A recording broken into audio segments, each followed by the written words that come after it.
On Christmas Day 2021, the festive atmosphere at La Grande Roue de Montréal, otherwise known as the Old Port Ferris wheel, turned tragic when 22-year-old Riley Jonathan Valcin lost his life in awful circumstances. After being unexpectedly tasked with clearing snow out of the drive wheels, his coat became entangled in the machinery. This led to a fatal accident that shocked the community and raised serious questions about workplace safety. But what exactly happened that day?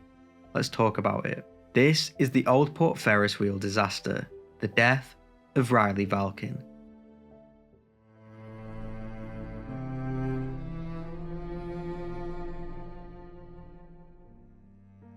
The Old Port Ferris wheel is a prominent landmark located in the Old Port of Montreal, Canada.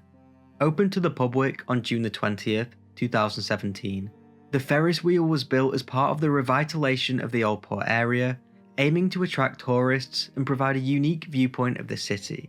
Standing at an impressive height of 60 meters, or 197 feet, it is one of the tallest Ferris wheels across Canada. The design of the wheel includes 42 enclosed cabins, each capable of holding up to 8 passengers. These cabins are climate controlled, allowing visitors to enjoy the ride year-round, regardless of the weather. From the top of the wheel, guests are treated to breathtaking panoramic views of the Montreal skyline, the St. Lawrence River, and other nearby landmarks including Mount Royal. During the Christmas season, the Old Port Ferris wheel transforms into a magical winter wonderland. The Old Port area is adorned with sparkling lights and holiday decorations. The Ferris wheel operates throughout winter, allowing guests to enjoy the views of the snow-covered city, and on Christmas Day 2021, 22-year-old Riley Valcin was there working to make some extra money outside of his studies. Riley Jonathan Valcin was a truly remarkable young man, a bright and driven 22-year-old with the world at his fingers. He was a civil engineering student at Montreal's Polytechnic University, excelling academically and socially. His family and friends saw him as a source of unwavering support and joy, someone whose presence could uplift anyone around him. His friends and loved ones described him as funny, hardworking, and deeply caring, a person who brought light into every room he entered. Riley was also admired for being caring and charismatic. His best friend Roberto Rubio considered Riley both a friend and role model. Riley helped him shed his shyness, giving him confidence and showing him the value of embracing life fully. As Roberto put it, Riley may have been smaller than him physically, but in character and spirit he was a giant. He said, "Growing up, it was Riley that was strong. One day Riley appeared in my life and changed it." During his studies, Riley worked for the company which operated the Ferris wheel attraction. The company was responsible for managing the daily operation and maintenance of the Ferris wheel. On Christmas Day 2021, Riley received a request from a colleague in a different department to manually remove the snow that had been building up on the drive wheels of the Ferris wheel. Drive wheels are essential for rotating the ride and ensuring its smooth operation. The task was given to Riley whilst the Ferris wheel was already in motion, requiring him to clear the snow as the ride continued to operate. The drive wheels are large rubber or steel wheels that make direct contact with the rim of the Ferris wheel itself.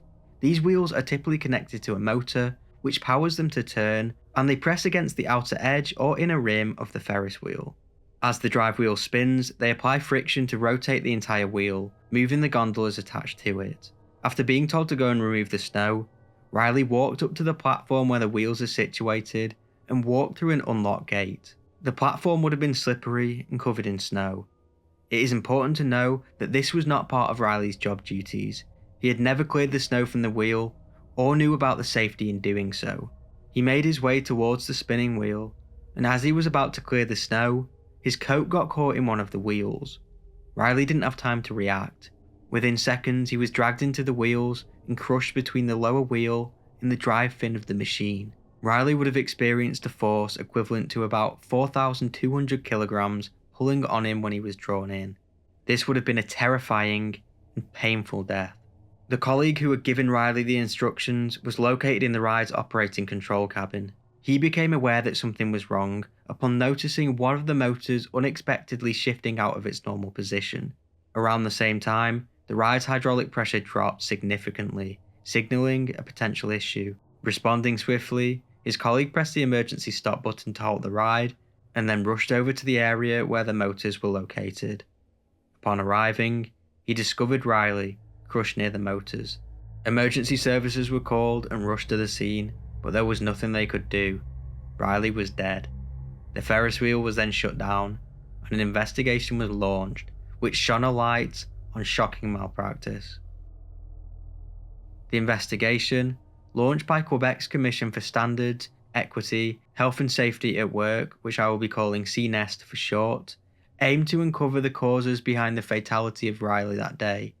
CNEST is Quebec's primary regulatory body for workplace standards and safety laws. Their inquiry revealed severe lapses in safety management and procedural adherence at the attraction that day. Their report stated that the elevated platform near the drive wheels, where Riley had been directed, was an area that should have been off limits.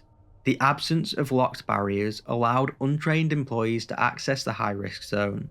Despite an available operating manual stating, "No person is allowed to enter restricted areas when the amusement ride is in motion," the sole copy, which was in English, was kept in the manager's office.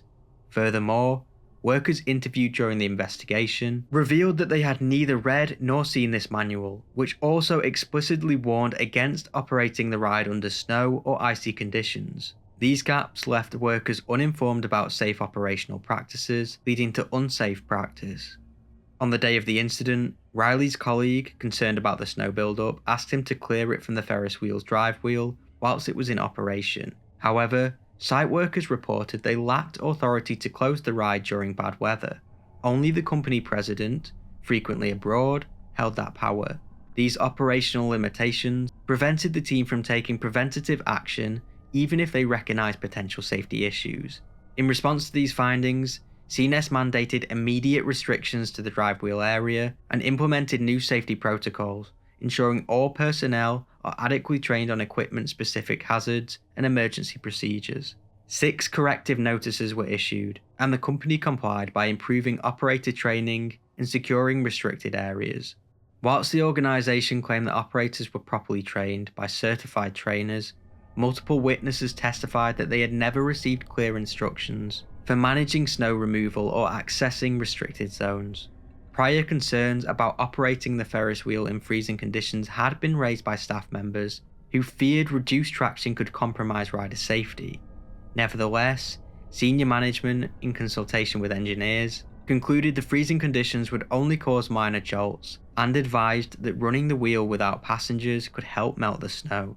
Shockingly, no criminal charges or arrests were filed following the death of Riley. After reading the report, Joey Valcin, Riley's older brother, expressed grief over the preventable nature of the tragedy, saying, "I would really like that those necessary safety measures are now put in place to protect all the employees. Mistakes like this cannot happen again. Employees need to be protected by employers." Riley's funeral was held at the Magnus Poirier Funeral Home in Montreal in early January of 2022. His service was attended by family and loved ones who remembered him as the brilliant man he was. His family, including his parents, expressed their grief and called for improvements in workplace safety standards to honour his memory and prevent future tragedies. His brother said, "I'm using all the help I can get to find a way to make his name be remembered forever. And I know that this won't bring my brother back, but I think that at least I can see the smile on my parents' face, the relief when they hear good things about Riley. I think that we're doing him justice by making his memory, by keeping his memory alive."